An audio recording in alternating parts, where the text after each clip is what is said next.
Good morning, all of you student.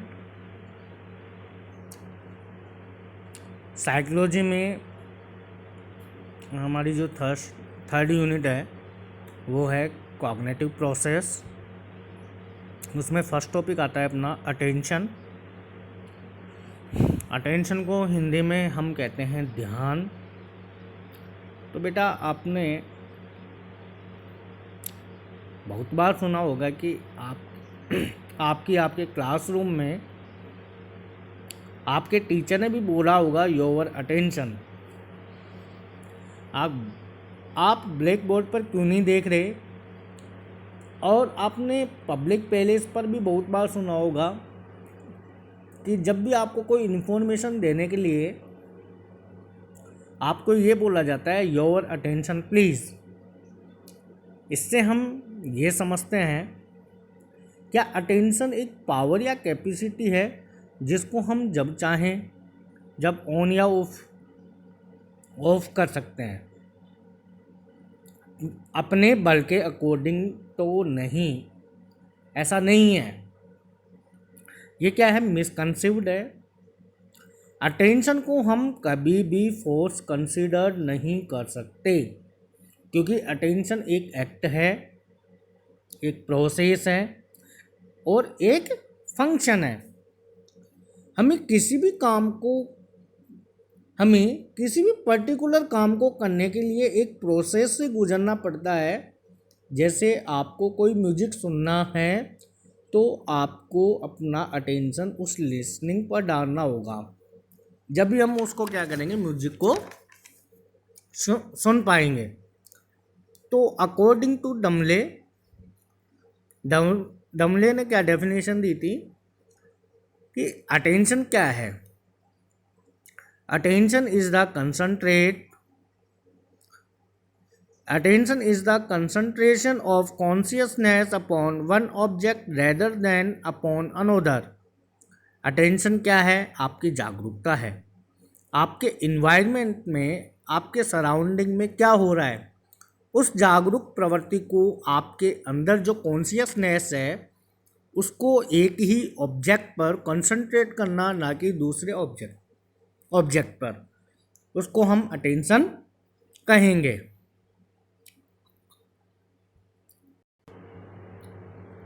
Second definition according to Sharma RN, attention is defined as a process which compels the individual to select some particular stimulus according to his interest and attitude out of the multiplicity of stimuli present in the environment. Attention एक ऐसा process है जो किसी भी individual को compel करे। Compel का मतलब होता है मजबूर करे, जिससे कि पर्टिकुलर को स्टिमुलस को सेलेक्ट कर पाए, जिससे कि आपके आसपास बहुत सारे स्टिमुलस होते हैं। आपको स्टडी भी करनी है, म्यूज़िक भी सुनना है और आपको अदर वर्क भी करना है, बट आपने उस पर्टिकुलर टाइम पर इंटरेस्ट एटीट्यूड के हिसाब से अपने स्टिमुलस को चूज करते हो और रेस्पॉन्स देते हो। ये जो स्टिमुलस को सिलेक्ट करने जो कैपेबिलिटी जो होती है वो कैसे है, क्यों है, it is an attention. According to Ross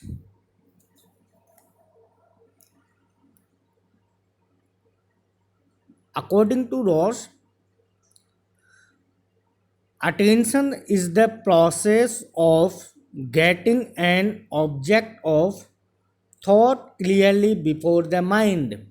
Attention is the process of getting an object of thought clearly before the mind. Attention एक ऐसा प्रोसेस है जिसमें आप अपने थॉट को अपने माइंड में क्लियरली डाल पा रहे हो या नहीं, या क्यों डाल पा रहे हो, दिस बिकॉज ऑफ अटेंशन। ठीक है। अब टाइप्स ऑफ अटेंशन ये दो प्रकार के होते हैं, इसके टू टाइप्स होते हैं। फर्स्ट होता है वॉलेंट्री अटेंशन, सेकंड होता है इनवॉल्वेंट्री अटेंशन।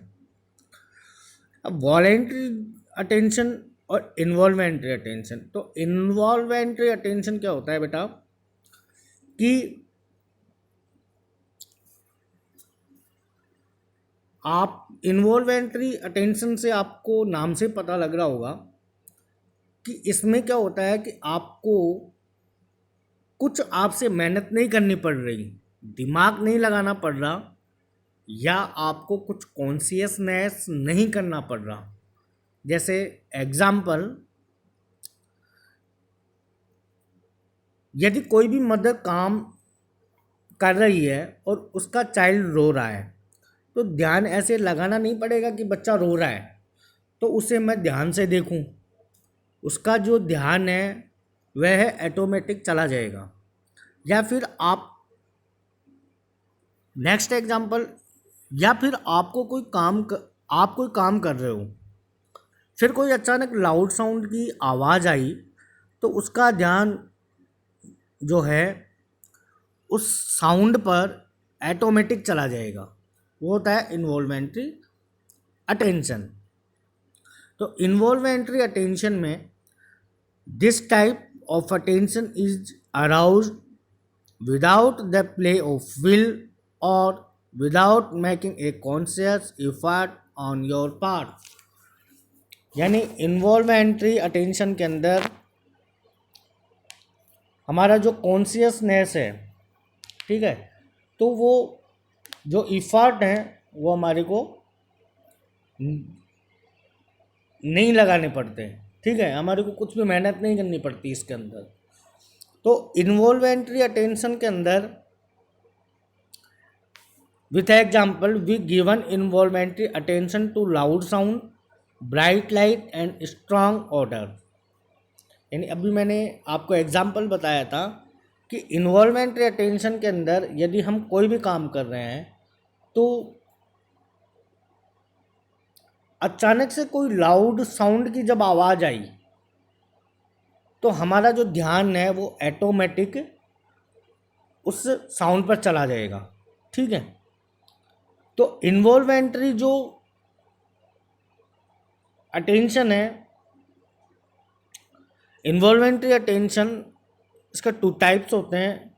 एक तो होता है इन्फोर्स्ड, सेकंड होता है स्पॉटेनियस, ठीक है। सेकंड आता है अपना voluntary attention. Voluntary attention demands a conscious effort on your part.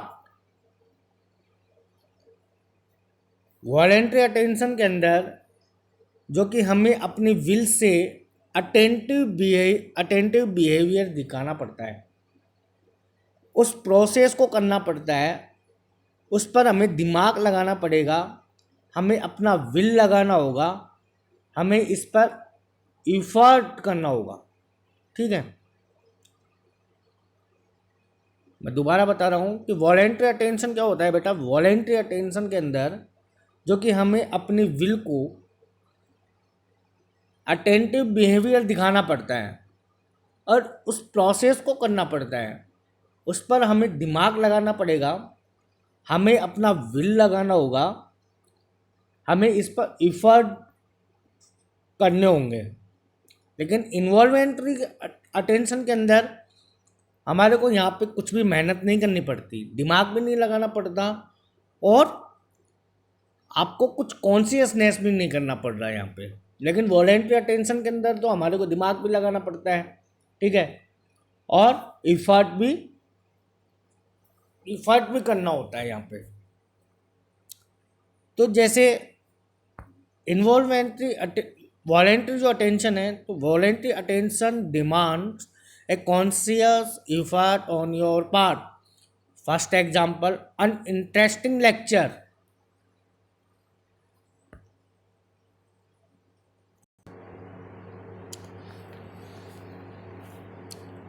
Example, solving an assigned problem in mathematics or answering a question in an examination needs voluntary attention।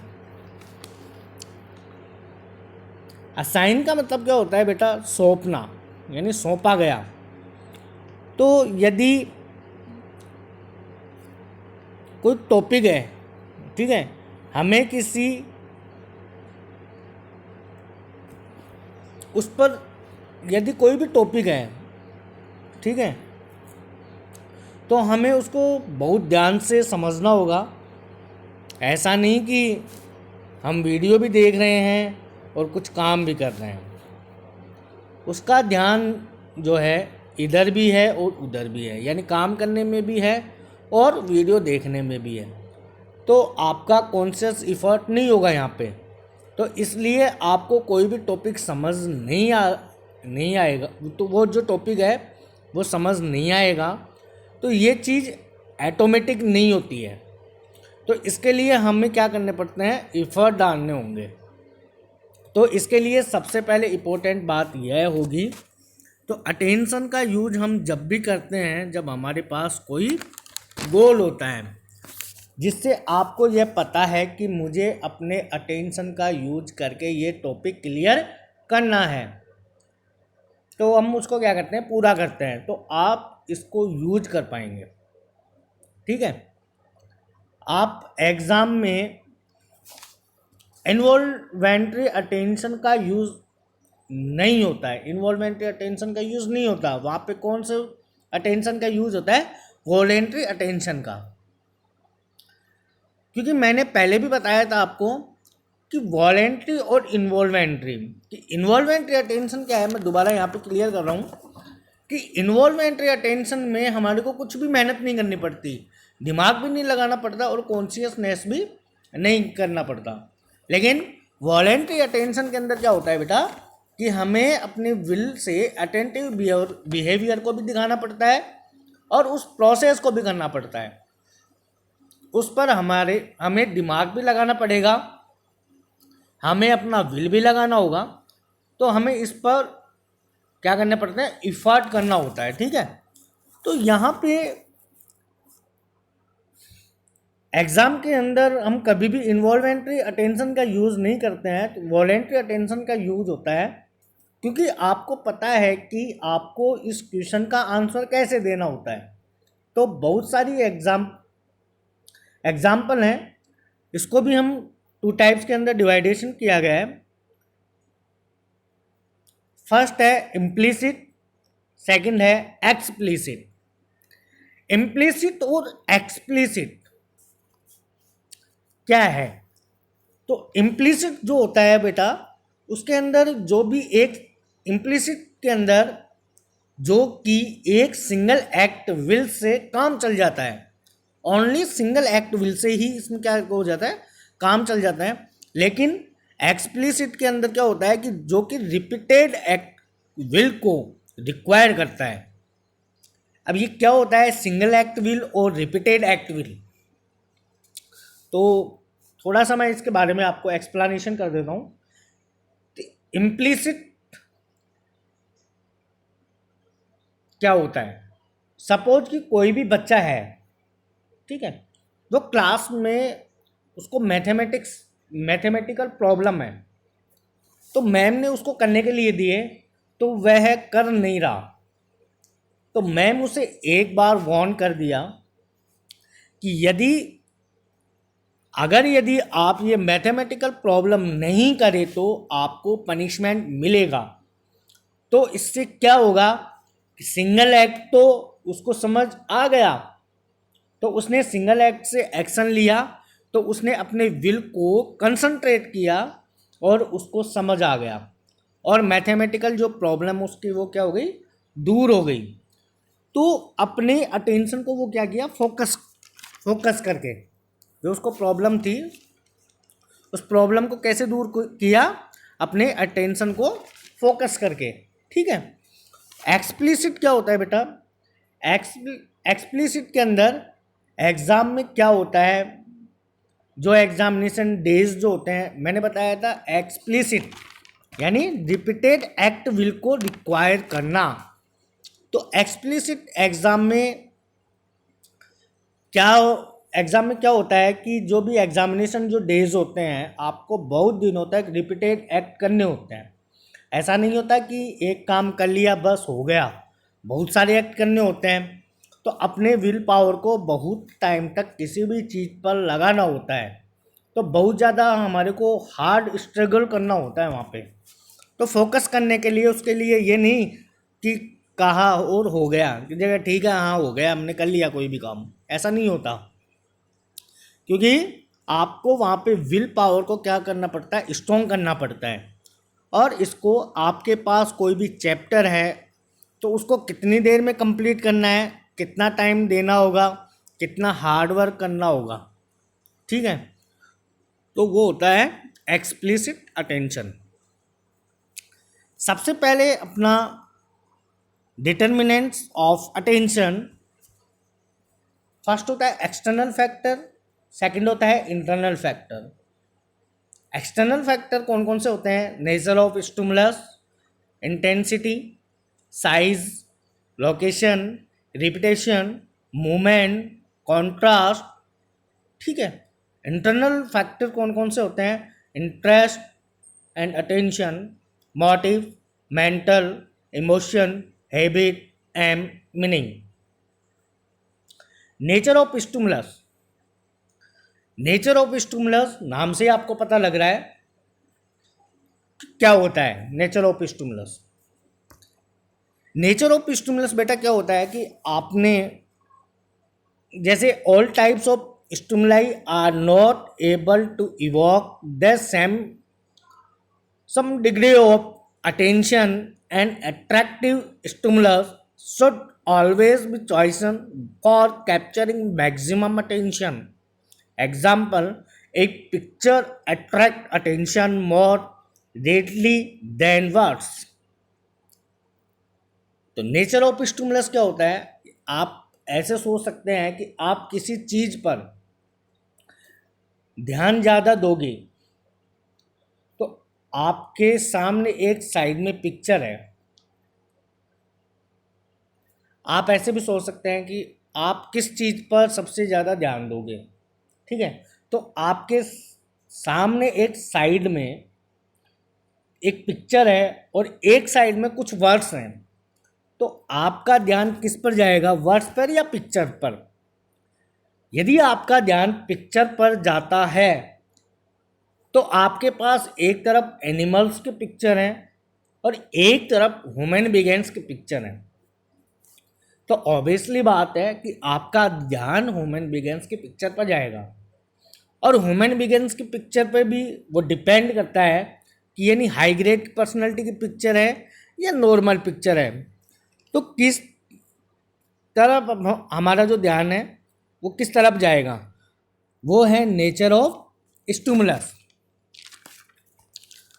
Second आता है बेटा अपना इंटेंसिटी ऑफ स्टिमुलस और size of stimulus. बेटा ये दोनों में एक साथ एक्सप्लेनेशन कर रहा हूँ, तो यहाँ पे दोनों चीज़ कंपेयर में समझ लेना, इंटेंसिटी ऑफ स्टिमुलस और साइज ऑफ स्टिमुलस। तो in comparison to a weak stimulus and intensive stimulus attracts more attention of an individual. Example, your attention becomes easily directed to a loud sound, a bright light, or a strong smell. Size of stimulus. As a general rule, bigger size objects in the environment are more likely to catch your attention than a small object.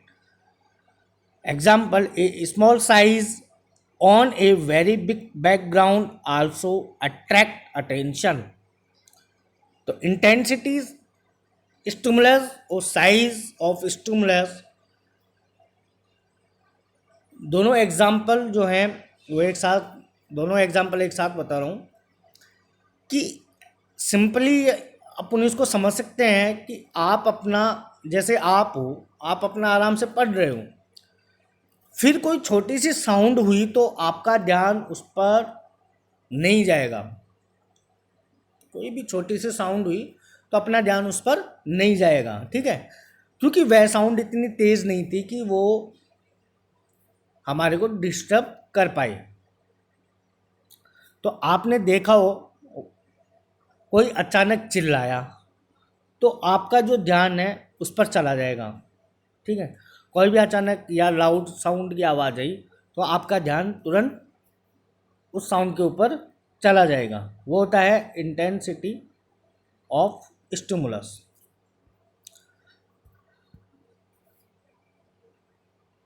Size of stimulus, size of stimulus के अंदर भी क्या होता है बेटा कि जैसे हमारे पास कोई भी हमारे इन्वायरमेंट के अंदर, और साइज ऑफ स्टिमुलस के अंदर एज ए जनरल और बिगर size object in the environment are more likely to catch your attention than a small objects. Example, a small size on a very big background also attract attention. जैसे आपने ऐसा देखा गया है कि बड़े उद्दीपक यानी स्मॉल और जो बड़े उद्दीपक को जो होते हैं और जो छोटे उद्दीपक की अपेक्षा जल्दी ध्यान खींचते हैं, ठीक है।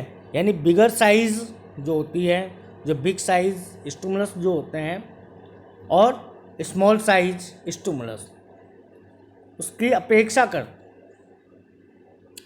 जो स्मॉल स्टिमुलस जो होते हैं की अपेक्षा अपना जो ध्यान है वो जल्दी खींचते हैं। कौन? बड़े उद्दीपक, ठीक है। उदाहरण के तौर पर दीवारों पर चिपके एडवर्टाइजिंग जो पोस्टर हैं उसके ऊपर जो महत्वपूर्ण सूचनाएं बड़े बड़े शब्दों में लिखी होती है, जबकि शेष छोटे शब्दों में वर्ड्स होते हैं, ठीक है, छोटे छोटे वर्ड्स होते हैं। तो ऐसा इसलिए किया जाता है क्योंकि बड़े अक्षरों की ओर जल्दी ध्यान जाता है, ठीक है। कोई भी पिक, जैसे आपने एडवर्टाइजिंग जो पोस्टर आपने भी कई बार देखा भी होगा, तो कुछ वहाँ पे कुछ वर्ड्स होते हैं उनको हाईलाइट करके वहाँ पे लिखा जाता है ताकि उनको जब हम देखते हैं तो हम वो क्या करते हैं, अट्रैक्टिव करते हैं, ठीक है। उसके बाद में आता है अपना बेटा थर्ड नंबर पे contrast, change and नॉवेलिटी।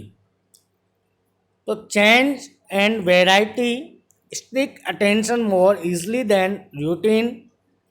The use of map and chart suddenly attract the student attention.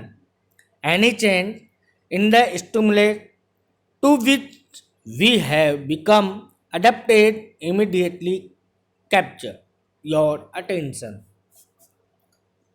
आप इसको इस तरह से भी समझ सकते हैं कि जब कोई चेंज होता है या फिर कोई वैरायटी आती है तो हमारा ध्यान उस पर जल्दी जाएगा, ठीक है।